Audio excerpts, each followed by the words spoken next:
Secularization is becoming very prominent in today's society.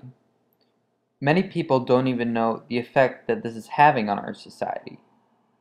Secularization is when people value material things over God and when you become more concerned with yourself rather than with others and their needs. A common example of this would be skipping Mass to go to a sports game or to hang out with your friends. This is becoming a growing problem and it needs to be combated. There are people who recognize this and try to combat it. Monsignor Vasco is one of these people. What does secularization mean to you? Secularization means the loss of a foundational faith direction, orientation that includes God in one's life. The biggest problem with secularization of society is that religion keeps people making the right decision. The ideas of religion and the promise of something greater keep people doing the right thing. Therefore, without religion influencing people's moral choices, they make the wrong ones, and ultimately people can get hurt. Allowing God in your life allows you to focus less on yourself and more on others. This also hurts us as a community. Without looking out for each other, we have created a very individualistic society. This means we do not care for each other as we should, and that we do not take care of our community.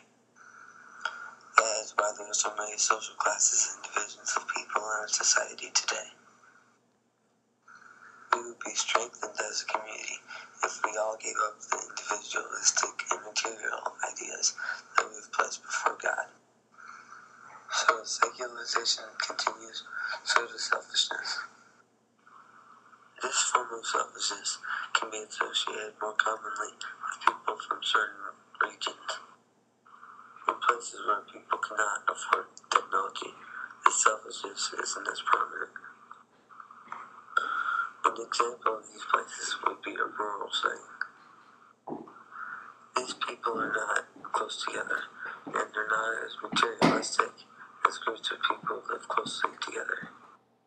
What problems do you think secularization creates? The most serious problem is by disconnecting ourselves from God, we disconnect ourselves from community. When we disconnect ourselves from community, and maybe I should give you some examples of how this works.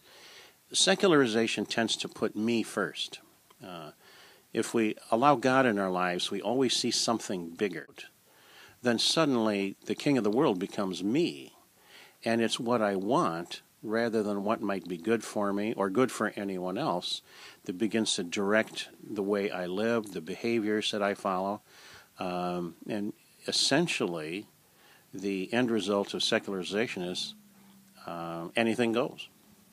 The computer is probably, wherever you find that is probably the most insidious tool of secularization, because it tends to be a one-on-one between me and a machine. You see this happening in different areas of the country or in different social settings more than others? I think it happens in bigger cities faster or sooner just because people are closer together. If you were to go out, ours is a rural diocese here in Toledo, and if you go out into the smaller communities where family is still a very important reality, you don't see the secularization quite as intense or as far advanced as it might be in a big city. One thing we did to find a solution was to create a Facebook page to gain awareness over secularization, because it happens in everyday life. Creating the Facebook page in our minds was the best way to educate people about secularization, because teenagers will be more influenced or inspired by a social media page. The other solution we proposed was to challenge fellow classmates to try to not use any technology, excluding iPads for schoolwork. We gave our classmates 2 days to see if they could go without using their everyday devices like cell phones, iPads, and computers.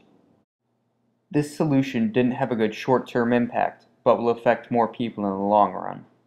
Not many people understand what secularization is or have taken interest in our Facebook page yet. It has only been seen by people that we know directly. With time, more people will want to learn about secularization and look up our page. The other part of our solution was to have our classmates give up technology for 2 days. The volunteers who gave up technology spent an hour to an hour and a half more on their faith and with their families than when they had used technology. This solution cannot be forced upon an individual. It must be a voluntary action made by the individual that will affect their life. Thanks for watching, and check out our Facebook page if you want to learn more.